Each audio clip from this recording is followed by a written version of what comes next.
Japanese PM visits Vietnam to strengthen comprehensive strategic partnership. Iran intercepts UAVs over capital as U.S. weighs unprecedented strike. The great victory of spring 1975 in the memories of Nagin veterans. Hello, so good to see you again in today's news. I'm Truyen and here we go the first half of the show. At the invitation of Vietnamese Prime Minister Lê Minh Hưng, the Japanese Prime Minister Takashi Sanae is paying an official visit to Vietnam. The visit aims to bolster the comprehensive strategic partnership between the two nations amidst the global uncertainties. The visit marks Vietnam as the first country in the region to be visited by PM Takashi following her re-election in February 2026. Underscoring the high priority Japan places on its relationship with Vietnam. During the visit, the Japanese Prime Minister is scheduled to hold talks with key Vietnamese leaders, seeking to establish strong personal relations with the new leadership and further deepen substantive cooperation. The two sides will discuss enhancing the comprehensive strategic partnership and outline directions for deeper cooperation in economic security sectors, such as energy, critical minerals, science, and technology. Iranian air defense systems have opened fire to intercept unmanned aerial vehicles over the capital of Tehran amid reports that the United States is considering an unprecedented strike on Iran using hypersonic missiles, while Israel accelerates preparations for a potential escalation. According to official Iranian sources, air defense systems were activated and engaged UAVs over western, southern, and central areas of Tehran. Multiple loud explosions were reported, though the origin of the intruding aircraft and damage have not been disclosed. This marks the second time since a ceasefire between the United States and Iran took effect on April 8 that Iranian air defenses have been activated to intercept drones entering the capital's airspace. This developments come amid reports that U.S. Central Command is preparing a rapid and powerful new strike against Iran, using Dark Eagle hypersonic missiles. Israel's defense minister also warned that the country may soon resume strikes on Iran to ensure Tehran does not pose a future threat to Israel. Ukrainian President Volodymyr Zelensky said that Kiev has proposed a long-term ceasefire with Russia, following signals from the Russian leader indicating readiness to pause the hostilities during the May 9th Victory Day celebrations. Ukraine, and I talked a little bit about... The statement came a day after U.S. President Donald Trump said he had held a phone call with Russian President Vladimir Putin to discuss the situations in Ukraine and Iran. During the call, Russian president committed to declaring a ceasefire during the Victory Day commemorations, a proposal supported by President Trump. President Zelensky said he had instructed Ukrainian negotiators to contact the United States to clarify details of the proposal while emphasizing the need for a durable ceasefire backed by reliable security guarantees to ensure lasting peace. Previously, Russia had repeatedly rejected Ukraine's calls for a comprehensive and unconditional end to hostilities, offering only limited and short-term truces. Upcoming are some updated news. On the evening of April 30th, the sky over Ho Chi Minh City was illuminated with vibrant colors as fireworks were simultaneously launched from 8 locations across the city to celebrate the 51st anniversary of the liberation of the South and national unification, April 30th. 1975 April 30th. 2026. This year, the city organized both high-altitude and low-altitude fireworks at various sites to serve residents and visitors, offering festive spaces for celebration and leisure during the holiday.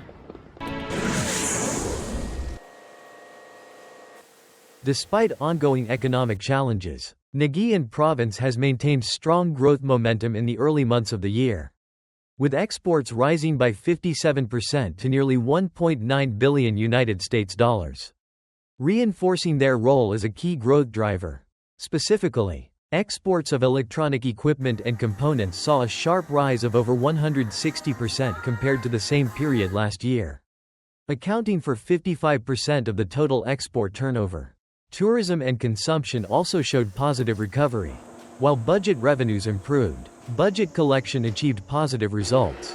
While investment attraction saw a breakthrough with numerous new projects and large capital inflows, laying the foundation for the province to fulfill its 2026 development goals.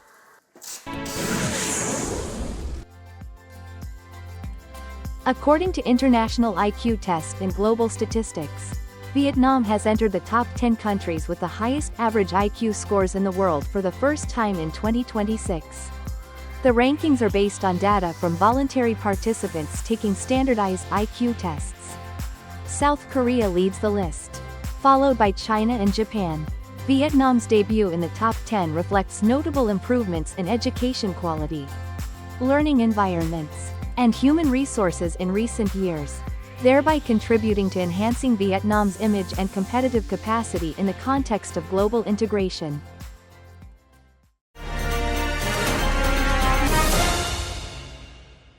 Throughout the long history of nation's struggle for independence, the armed forces of Nghệ An province have left their mark with glorious feats, becoming a shining symbol of courage and resilience. During the historic Ho Chi Minh campaign in the spring of 1975, soldiers from Nghệ An fought bravely, making great contributions to the liberation of the South and the national reunification. More in the story today. Veteran Do Hoi Tuong, a former soldier of Regiment 165, Division 312, Army Corps 1, recalled that on April 26, 1975, his unit was tasked with capturing the Phu Loi base, a key enemy stronghold, to facilitate the advance to liberate Saigon. At around 10:05 a.m., we raised our flag over Phu Loi base after completely defeating enemy forces. We were then ordered to advance to liberate Tu Do Mo and block the enemy's 5th Division from retreating to Saigon. Veteran Tran Van Zon, from Army Corps 3, also took part in attacks on Tan Son Nhut Airport and the enemy's General Staff Headquarters. At noon on April 29th, our artillery began shelling Tan Son Nhut Airport, with airstrikes supporting the assault. The fighting was intense as Regiment 24 advanced, but our unit concentrated forces to strike the target. The historic tanks numbered 843 and 390, which broke through the gates of the Independence Palace on the morning of April 30, 1975, are now displayed at the Independence Palace, now Reunification Hall, in Ho Chi Minh City. The first gunner on Tank 390 was Mr. Go Sein Nguyen, born in Duc Chau Commune. More than half a century has passed. The veteran still remembers the moment they knocked down the gates, opening the era of national unification.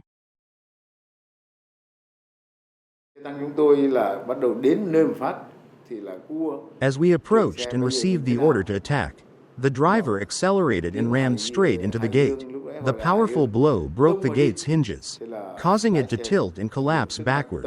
The entire unit was filled with excitement and quickly moved inside. 51 years have passed. Yet the victory of April 30, 1975 remains a glorious and heroic memory for the people of Nghệ An who were present on the front lines, contributing to honoring the resilient revolutionary traditions of the heroic Soviet Nghệ An homeland. The last story to send it our news today. Thank you so much for your attention. Goodbye for now and see you later.